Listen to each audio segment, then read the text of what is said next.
On pense connaître nos paysages, nos pâturages, et pourtant un danger se cache juste sous nos yeux. C'est une figure familière, majestueuse même, le chêne. Mais derrière cette image d'Épinal, il y a une menace qui peut être mortelle pour le bétail. Alors aujourd'hui, on va décortiquer tout ça pour bien comprendre. La victime potentielle, c'est elle, une vache, qui broude tranquillement sans se douter de rien. La question, c'est comment un pâturage aussi paisible peut se transformer en véritable piège?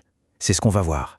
Parce que, même si d'autres animaux peuvent être touchés, ce sont vraiment les bovins qui sont en première ligne. Allez, ouvrons le dossier de notre suspect. Un suspect tellement commun, tellement présent partout qu'on finit par ne plus y faire attention. Et pourtant, le chêne est bien au centre de notre enquête.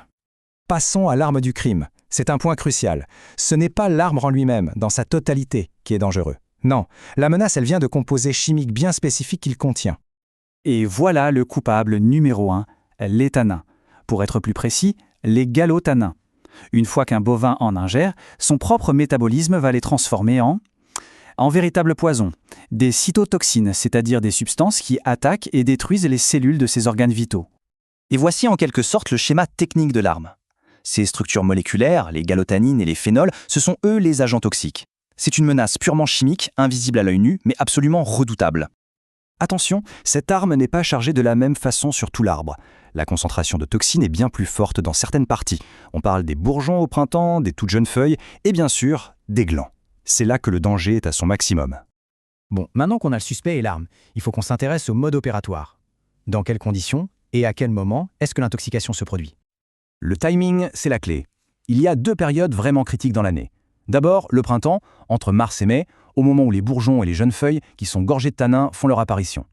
Et puis le risque revient en force pendant les périodes de sécheresse, quand l'herbe manque et que le bétail, poussé par la faim, se rabat sur tout ce qu'il se trouve. Et c'est là que c'est particulièrement sournois. L'intoxication, elle n'est pas immédiate. Ce n'est pas une seule bouchée qui va tuer l'animal. Non, c'est un processus lent. L'animal doit en consommer de grandes quantités. Et ça, sur une période de 2 à 3 jours. C'est vraiment l'accumulation qui finit par dépasser les capacités de défense de son organisme. C'est là qu'on atteint le seuil toxique. Et une fois que ce seuil est franchi, les dégâts à l'intérieur sont, il faut le dire, dévastateurs. Les toxines s'attaquent à 3 cibles en priorité, les reins, le foie et puis tout le tube digestif, où elles provoquent des irritations et des ulcères. C'est une attaque généralisée et très sévère. Alors, comment est-ce qu'on peut repérer les indices? Quels sont les signes qui ne trompent pas? Les preuves que l'empoisonnement est en cours? C'est ce qu'on va détailler maintenant. Au tout début, les indices sont assez subtils, on peut facilement passer à côté. L'animal, tout simplement, arrête de manger. Son système digestif se met à l'arrêt et ça se manifeste par une constipation.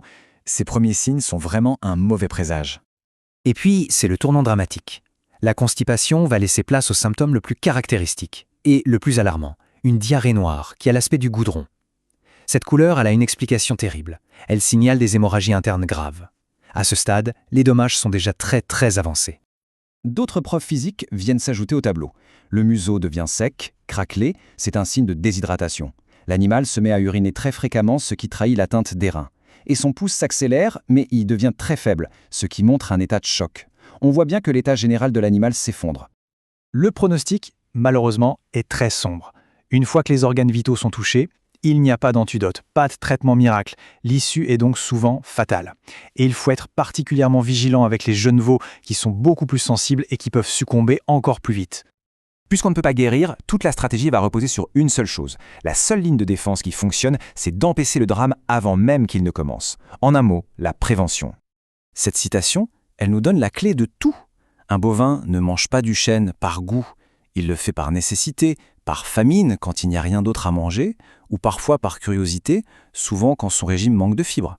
Comprendre ça, c'est la première étape pour éviter le pire. Le choix devient alors évident, et cette image le montre parfaitement. D'un côté, le risque, l'animal qui se rabat sur les glands. De l'autre, la sécurité, avec une mangeoire bien remplie. La prévention, au fond, c'est juste de s'assurer qu'il est toujours la bonne option de disponible.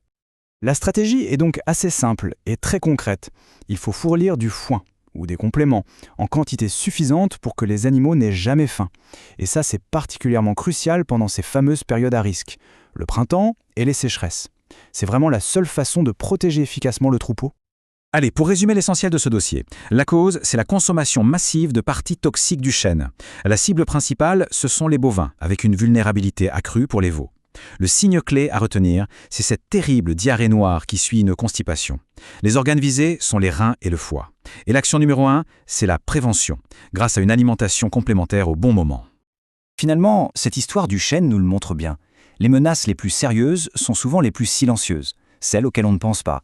Et ça amène à une question un peu plus large: quels autres dangers invisibles se cachent peut-être dans nos fermes, dans nos champs, et qu'on ne voit tout simplement pas?